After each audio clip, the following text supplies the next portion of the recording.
जय कारा पौना हाई दा बोल सांचे दरबार की जय। तो वही दुकानदार जो होता है वो बाबा जी को बहुत ही गालियाँ देने लगता है। तो बाबा जी उसको बोलते हैं कि हमें थोड़े से दूध की ज़रूरत है। तो वो बाबा जी को बोलता है कि हम दूध तभी देंगे तब जब आप अपनी झोली देंगे। तब बाबा जी उसको बोलते हैं मन में बाबा जी बोलते हैं कि हे मूर्ख, जे इस झोली की कीमत तू क्या जाने। इस झोली में तो ਲੱਖਾਂ ਖੈਰਾਤਾਂ ਭਰੀਆਂ ਹੋਈਆਂ ਨੇ। ਇਸ ਵਿੱਚ ਲੱਖਾਂ ਪੁੱਤਾਂ ਦੀਆਂ ਦਾਤਾਂ ਭਰੀਆਂ ਹੋਈਆਂ ਨੇ। ਤੈਨੂੰ ਕਿਆ ਪਤਾ ਕਿ ਇਸ ਝੋਲੀ ਦੀ ਕੀਮਤ ਕਿਆ ਹੈ। ਤਾਂ ਬਾਬਾ ਜੀ ਨੂੰ ਉਹ अपनी दुकान पे धक्के मार के बाहर निकाल देता है। पर बाबा जी उस जगह से चले जाते हैं और उसी गांव में फिर शिव भक्ति में मगन हो जाते हैं। तो बाबा जी काफ़ी टाइम उस गांव में भोलेनाथ की भक्ति करते हैं। तो कुछ टाइम उस गांव के लोगों ने बताया कि वहाँ हमारे गांव में औरतें बताती हैं कि हमारे गांव में एक सोना बहुत ही सुंदर बालक जोगी आया है, जिसका मस्तक सूरज की तरह चमकता है। ऐसा लगता है जैसे शिव का ही रूप हो। और जो भी उसके दरबारे जाता है वो सब दुखों को हर लेता है। किसी को भी कोई भी दुख हो बाबा जी पल भर में दूर कर देते हैं। तब एक दूसरे का कई लोग मजाक भी उड़ाने लगते हैं कि ऐसा कैसे हो सकता है। तब बाबा जी के दरबार में एक औरत आती है और बाबा जी के पास ही बैठ जाती है और मन में ही सोचती है कि बाबा जी मेरी झोली भी भर दो, मुझे एक पुत्र की ज़रूरत है। वो मन में ही सोचती है।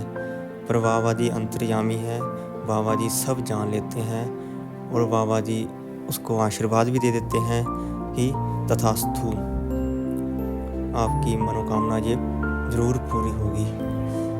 तब वहाँ से वो औरत चली जाती है। तब कुछ दिन बाद ही उसी गांव में एक परिवार बड़ा ही दुखी था, बड़ा ही बीमार। उस औरत का पति बहुत ही बीमार था। तब वो बहुत ही परेशान थी अपने घर में। अपने पति को देखकर बहुत ही परेशान होती थी। तब बाबा जी ने सोचा कि क्यों ना उस औरत के घर ही जाया जाए। तब बाबा जी उसी औरत के घर में अलख जगा देते हैं। तो वो इतनी गरीब थी कि उसको उसके घर में कुछ भी नहीं था। तो बाबा जी अलख जगाते हैं तो उस औरत को बोलते हैं कि हमें थोड़े से आटे की ज़रूरत है, थोड़ा सा हमें अन्न चाहिए। तब वो औरत बाबा जी को बोलती हैं कि हम तो इतने गरीब हैं कि हम आपको कुछ भी नहीं दे सकते। और बड़ी ही रोने लगती है बाबा जी के आगे। तब बाबा जी बहुत ही मुस्कुराए और बाबा जी बोलने लगते हैं कि आपके घर में किसी भी चीज़ की कमी नहीं है, सब कुछ है, मालिक ने आपको सब कुछ ही दिया हुआ है। तब आप अंदर जाइए, सब कुछ है आपके पास आपके। तब वो बाबा जी की बात मान लेती है। तब वो अपने रूम में जाती है। तो उसने देखा कि ये तो चमत्कार हो गया। बाबा जी ने अपनी माया से अपनी लीला रचाई वहाँ उनके घर में, कि उनके घर में इतना अनाज हो गया, सब कुछ। उसका जो पति था वो सोया हुआ था बिस्तर पे, वो भी बिल्कुल ठीक ठाक हो गया। तो वो इतनी खुश होती है कि उसकी खुशी का कोई ठिकाना नहीं रहता। और बाबा जी का वो बहुत ही धन्यवाद करती है बाबा जी। और बाबा जी को देख के वो इतनी खुश होती है कि कहती है कि बाबा जी धन्यवाद बाग हमारे, जो आपके चरण हमारे घर में पड़े। फिर उस जगह से बाबा जी चले जाते हैं और उसी बरगद वृक्ष के नीचे फिर शिव भक्ति में लीन हो जाते हैं। उसी गांव में एक व्यक्ति था जिसको कोढ़ हो गया था। तब उस गांव के लोग उस व्यक्ति को बड़ा ही सताते थे, मतलब पत्थर भी मारते थे, उसके पीछे दौड़ते थे और वो बहुत ही परेशान हो गया था। तभी रास्ते में बाबा जी गुजर रहे थे उसी जगह से। तब बाबा जी ने बाबा जी के चरणों में ही गिर गया। तब वो डर रहा था कि मुझे ना मारो, मुझे ना मारो। पर बाबा जी कहते हैं कि आपको अब कोई नहीं मारेगा। बाबा जी ने अपनी झोली से विभूति निकाली और उसको दे दी और उसको कहा कि आप इस विभूति को अपने शरीर पे लगा लीजिए, सब ठीक हो जाएगा।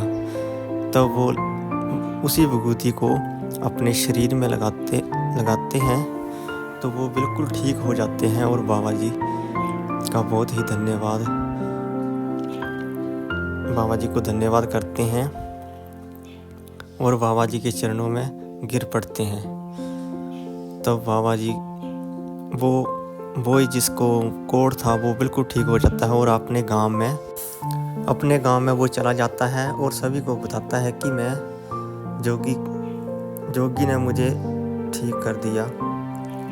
तो वो कहता है कि वो जोगी नहीं, वो तो एक रब है, रब।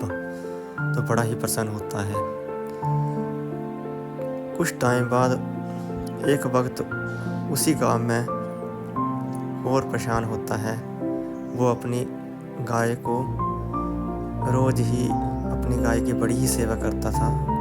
पर जिस टाइम वो अपनी गाय को दूध निकालता था तो वो गाय उस खड़ी नहीं होती थी, दूध देने में बड़ी ही परेशान करती थी वो।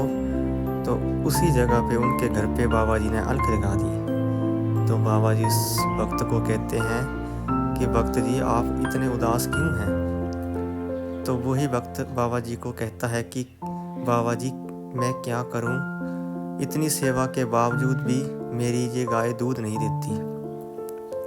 तभी बाबा जी ने अपनी झोली से विभूति निकाली और उस भक्त को दे दी।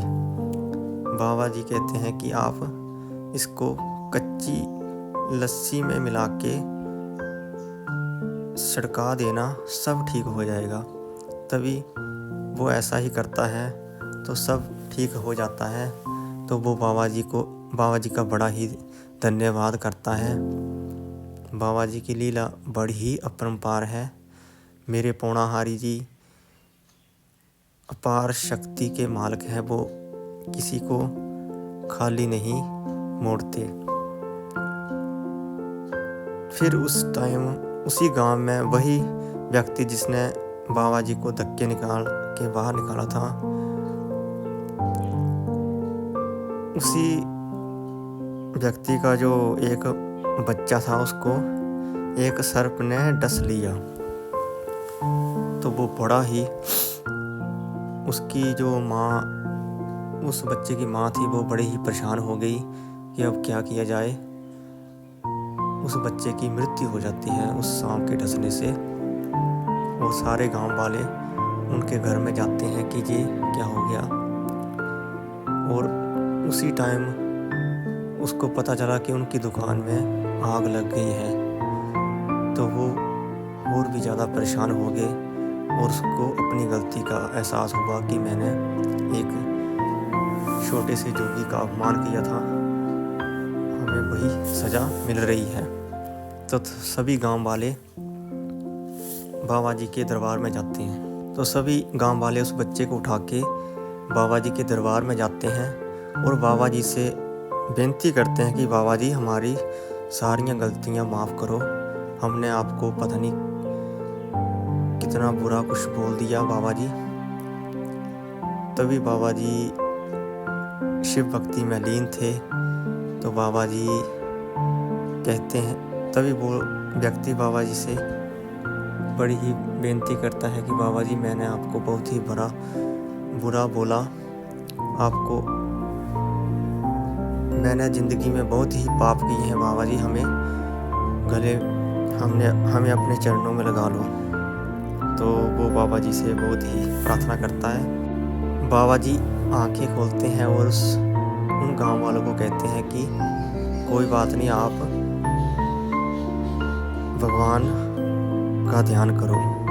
कुछ समय बाद ही बाबा जी ने अपनी झोली से उस बच्चे के ऊपर भभूति मारी और वो मरा हुआ बच्चा भी बाबा जी ने जीवित कर दिया।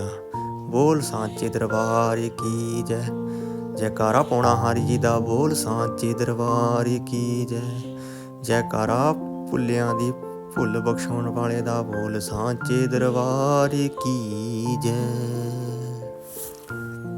तभी वो व्यक्ति बाबा जी के चरणों में पड़ जाता है तो बड़ा ही प्रसन्न होता है और बाबा जी को कहता है कि हम सारी ज़िंदगी ही बाबा जी आपकी सेवा करेंगे, आपकी भक्ति करेंगे, आपकी महिमा का गुणगान करेंगे।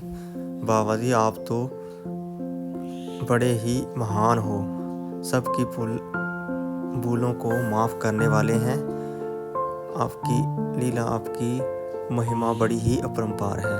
तभी बाबा जी उसी गांव से फिर चले जाते हैं। जय बाबा जी। तभी कहते हैं कि बाबा जी बड़े ही महान हैं, जो भी इनके भक्त होंगे उनको कभी ये डूबने नहीं देते, सबके बेड़े पार करने वाले हैं जोगी। जय बाबा जी।